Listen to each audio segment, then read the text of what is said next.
Bismillahirrahmanirrahim. Assalamualaikum warahmatullahi wabarakatuh. Pada kesempatan kali ini saya akan menjelaskan mengenai penyajian laporan keuangan syariah sesuai KDPP LKS atau Kerangka Dasar Penyusunan dan Pelaporan Laporan Keuangan Syariah. Kerangka Dasar SAK Syariah.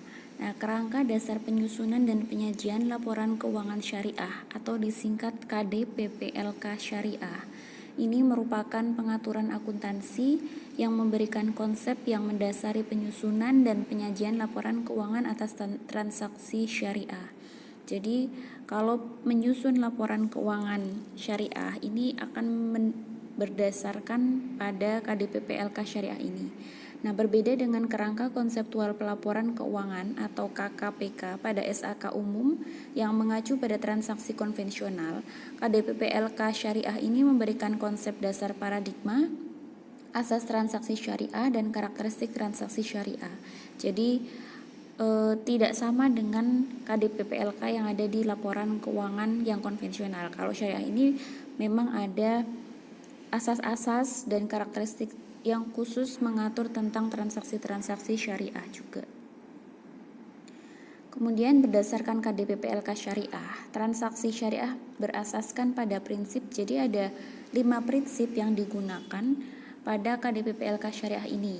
Yang pertama adalah prinsip persaudaraan atau ukhuwah.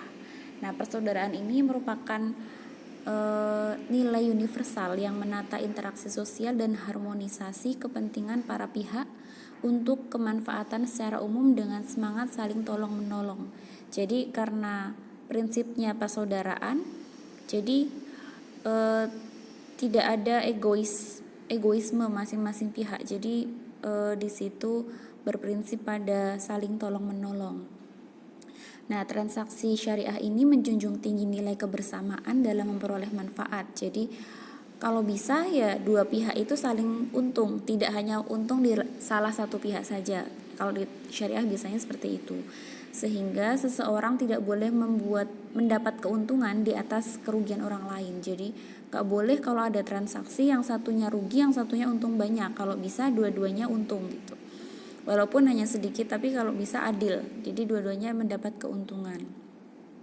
Nah, ukhuwah ini juga punya prinsip, yaitu saling mengenal. Jadi ketika bertransaksi kalau bisa saling mengenal atau adanya ta'aruf, kemudian saling memahami atau tafahum. Jadi dua belah pihak ini harus saling paham gitu, apa yang menjadi kebutuhan mereka. Kemudian saling menolong atau ta'awun, dan saling menjamin atau takaful. Kemudian yang terakhir saling bersinergi dan beraliansi atau tahaluf.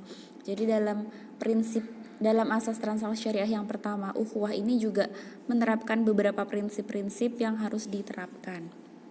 Kemudian yang kedua adalah keadilan. Nah, keadilan ini pada dasarnya adalah menempatkan sesuatu hanya pada tempatnya dan memberikan sesuatu hanya pada yang berhak, serta memperlakukan sesuatu sesuai posisinya. Adil itu tidak harus sama ya.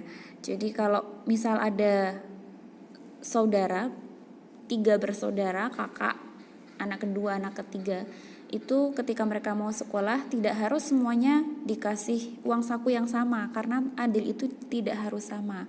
Adil itu adalah menempatkan sesuatu pada porsinya masing-masing, pada posisinya masing-masing. Misal anak pertama yang dia sudah SMA, berarti dia harus karena kebutuhannya sudah banyak, dia mendapatkan uang sakunya akan lebih banyak dibandingkan adik-adiknya yang masih SD dan masih TK, misalnya seperti itu. Kemudian yang ketiga adalah prinsip kemaslahatan. Nah, kalau maslahat ini pada intinya adalah segala kegiatan yang dilakukan itu membentuk kebaikan dan manfaat baik secara duniawi maupun secara ukhrawi, material dan juga spiritual, serta individual dan juga kolektif. Jadi maslahat ini dari kegiatan yang dilakukan itu akan menciptakan suatu kebaikan. Jadi kebaikannya itu untuk semuanya, dunia maupun akhirat, material juga spiritual, kemudian untuk individu juga untuk orang banyak. Kemudian prinsip yang keempat adalah keseimbangan. Nah, keseimbangan di sini yang dimaksud adalah seimbang dalam segala hal, seperti seimbang dalam aspek material juga spiritual. Kemudian seimbang juga untuk privat maupun untuk publik. Kemudian seimbang juga untuk keuangan, kemudian sektorialnya juga. Juga seimbang juga antara bisnis dan juga sosial. Selain itu seimbang untuk pemanfaatan dan juga pelestariannya. Nah, transaksi syariah ini tidak hanya menekankan pada maksimalisasi keuntungan perusahaan semata, tapi juga ada ada untuk kepentingan pemilik. Jadi keuntungannya itu untuk semua pihak, tidak hanya untuk keuntungan perusahaan, tapi pemilik juga seharusnya mendapat keuntungan. Apalagi untuk perusahaan-perusahaan yang sudah go public, biasanya pemiliknya kan pemegang saham. Jadi keuntungannya ini tidak hanya untuk perusahaan, tapi juga untuk pemilik yang biasanya dibagikan dalam bentuk dividen. Kemudian yang terakhir adalah prinsip universalisme. Ini esensinya dapat dilakukan oleh, dengan, dan untuk semua pihak yang berkepentingan. Jadi semuanya boleh melakukan transaksi ini dengan tidak membedakan baik suku, agama, ras, golongan, dan lain-lain, karena transaksi syariah ini boleh semua melaksanakan asal sesuai prinsip syariah. Dan kalau untuk kegiatan amaliyah atau kegiatan, ini bukan ibadah ya, ini amaliyah atau hubungan antara manusia dengan manusia, itu tidak ada batasan agama. Misalnya apakah boleh kalau kita sebagai muslim kemudian bekerja pada orang non muslim. Nah itu karena di situ ruang lingkupnya adalah amaliyah, selama pekerjaan yang kita lakukan itu halal, itu boleh. Jadi tidak ada membedakan siapa pemilik perusahaan itu. Begitu juga misalnya kita sebagai seseorang yang bekerja pada lembaga keuangan syariah, itu juga tidak menutup kemungkinan kalau ada orang non muslim akan bertransaksi, atau misalnya kalau bank syariah, kita bekerja pada bank syariah, nah itu tidak akan membatasi hanya orang muslim saja yang boleh menabung di situ. Nah, orang non muslim juga boleh menabung di situ, atau bahkan orang non muslim juga boleh meminjam uang dari situ. Jadi transaksi syariah ini tidak tertutup hanya pada masyarakat muslim saja, tapi semua masyarakat, baik suku, agama, ras, dan golongan manapun itu boleh melakukan transaksi syariah, asalkan prinsip yang digunakan masih sesuai dengan prinsip syariah. Kemudian karakteristik transaksi syariah yang disebutkan dalam KDP-PLK syariah di sini tidak terlihat ya, mohon maaf. Saya jelaskan saja. Jadi yang pertama, karakteristik transaksi syariah ini tidak mengandung unsur riba. Jadi syarat yang pertama adalah tidak ada riba, baik riba itu secara riba nasi'ah maupun riba yang fadl. Nah, apa bedanya riba nasi'ah dan riba fadl ini? Contoh riba yang nasi'ah itu misalnya merubah hutang bagi orang yang dalam kesulitan. Nah, riba ini biasanya riba pada masa jahiliyah. Jadi kalau ada orang yang berhutang, kemudian si pemberi hutang ini menjanjikan, kalau kamu bayar sekarang, hutangmu bisa dibayarkan sesuai dengan berapa nominal yang kamu pinjam. Tapi ketika kamu membayarkannya beberapa hari atau beberapa bulan kemudian, maka di situ akan ada pelipat gandaan atau ada tambahan di dalamnya. Nah, itu yang kita biasa sebut dengan bunga. Nah, ini namanya riba nasi'ah. Kemudian riba nasi'ah yang kedua, jenis yang kedua, yaitu kalau ada jual beli suatu jenis barang, yang barang itu sama tapi dilebihkan pada salah satunya. Misalnya ada jual beli emas dengan emas, atau jual beli perak dengan perak, tapi dilebihkan salah satunya. Si A menjual emas 10 gram, nah si B ditukarkan dengan emas juga, tapi emas yang satunya ini akan dilebihkan menjadi 11 gram misalnya. Nah, itu tidak diperbolehkan. Yang kedua contoh tadi masuk ke dalam riba nasi'ah. Nah, sedangkan riba yang fadl yaitu tambahan pada salah satu dari kedua barang yang dipertukarkan, mirip dengan riba nasi'ah yang kedua tadi. Nah, kalau di sini mengharamkan barang yang jenisnya sama untuk dipertukarkan tapi dengan adanya tambahan. Di sini sebenarnya ada aturan barang-barang yang dilarang dipertukarkan dengan jenis yang sama, yaitu emas, perak, jelai, gandum, kurma, dan juga garam. Nah, tapi karena pada masa sekarang sudah berbeda dan berubah, jadi barang-barang yang tadi dilarang dipertukarkan dengan barang yang sama ini sudah dibuat aturan yang secara umum gitu. Misalnya kalau di Arab di sana kurma merupakan makanan pokok, sedangkan di Indonesia makanan pokoknya adalah beras. Gandum juga begitu. Gandum merupakan makanan pokok di sana, tapi di sini beras gitu. Jadi di situ ada penyamaan. Tidak harus pada yang disebutkan di atas tadi.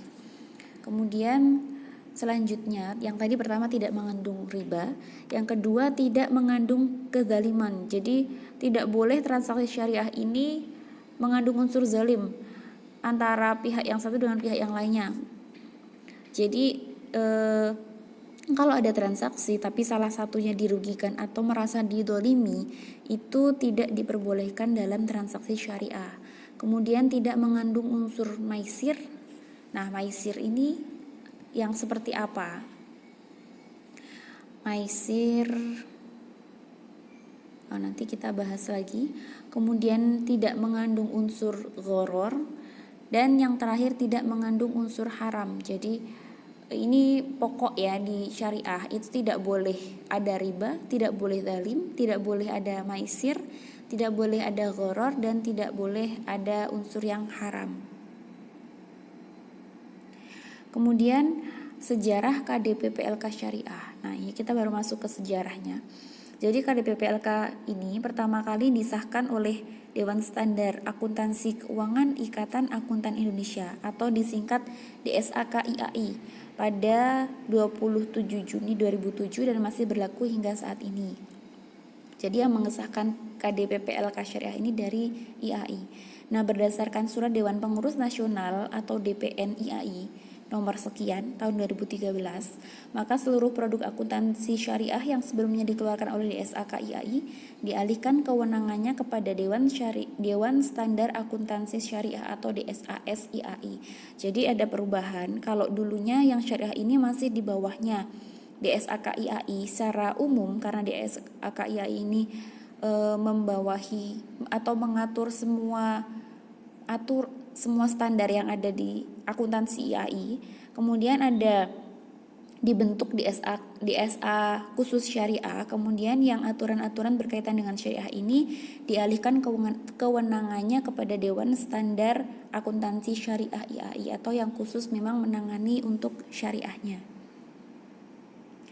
Kemudian tujuan dan peranan KDP-PLKS. Nah, apa sih tujuannya dibentuk KDP-PLK syariah ini? Yang terpenting adalah segala sesuatu aturan itu dibentuk pasti akan ada yang membutuhkan penggunanya.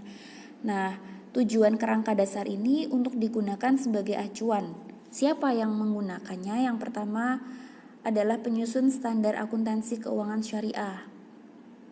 Tentunya dari IAI ya. Jadi karena IAI ini tugasnya adalah menyusun standar, dia harus mengacu juga kepada aturan yang ada. Seperti di Indonesia ketika akan membuat suatu undang-undang, berarti dia harus melihat undang-undang dasarnya, kemudian melihat Pancasilanya. Jadi tidak boleh bertentangan dengan aturan utamanya di situ. Begitu juga dengan penyusun standar, dia juga harus mengacu kepada KDP-PLKS.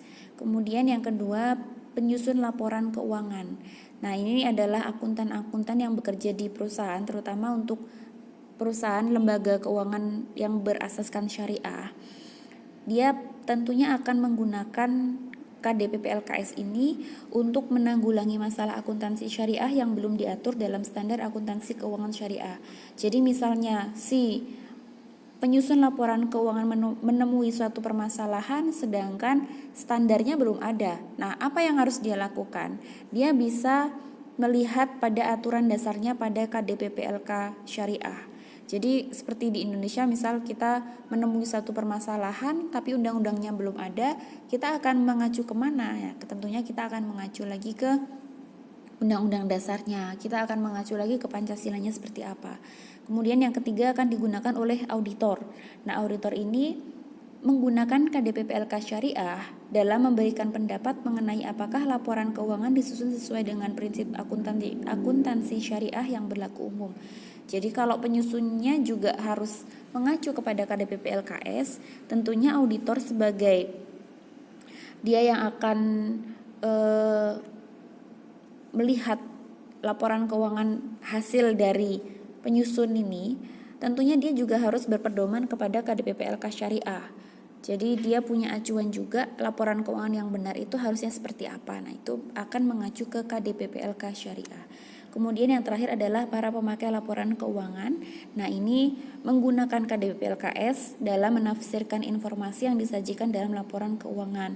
Nah, tentunya penafsiran ini untuk segala sesuatu yang memang belum dibuatkan standarnya. Kalau sudah ada standarnya, kita mengaculah ke standar. Tapi ketika di standar belum ada, maka bisa mengacu ke KDPPLKS. Toh penyusunan standar pun juga mendasarkannya pada KDPPLK Syariah ini. Kemudian bentuk laporan keuangan. Nah, di KDPPLK Syariah ini mengatur juga bentuk-bentuk laporan keuangan itu ada seperti apa saja. Yang pertama adalah posisi keuangan entitas syariah. Nah, biasanya kalau untuk posisi keuangan ini ditampilkan dalam bentuk neraca atau yang sekarang disebut laporan posisi keuangan. Kemudian yang kedua ada informasi kinerja entitas syariah yang diungkapkan dalam laporan laba rugi. Kemudian yang ketiga informasi perubahan posisi keuangan entitas syariah. Ini diungkapkan dalam, kalau di perusahaan konvensional biasanya di laporan perubahan modal. Kemudian adanya informasi lain dan catatan dan schedule tambahan. Jadi ini masih bentuk laporan keuangan, belum unsurnya. Bentuk itu jadi di laporan keuangan menurut KDPPLKS itu harus ada posisi keuangan entitas syariahnya, entah mau dibuat dalam bentuk seperti apa, tapi harus ada yang memenuhi syarat ini. Kemudian ada informasi mengenai kinerja entitas syariahnya, ada informasi perubahan posisi keuangan entitas syariah, kemudian informasi-informasi lainnya. Kemudian asumsi dasar dalam penyusunan laporan keuangan syariah itu adalah dasar akrwal. Kita sudah sering belajar ya di teori akuntansi. Dasar akrwal ini pengaruh transaksi dan peristiwa lain diakui pada saat kejadian. Jadi bukan lagi pada case basis, tapi kita sudah menerapkan dengan accrual basis. Peristiwa atau transaksi itu akan diakui pada saat kejadian meskipun uangnya belum diterima. Jadi ketika hak dan kewajiban sudah diterima dan sudah dilaksanakan, maka transaksi atau peristiwa itu sudah boleh diakui dan diungkapkan dalam catatan akuntansi serta dilaporkan dalam laporan keuangan pada periode yang bersangkutan. Jadi dasar akrwal ini salah satu tujuannya adalah supaya pencatatan itu tepat pada waktu yang tepat juga.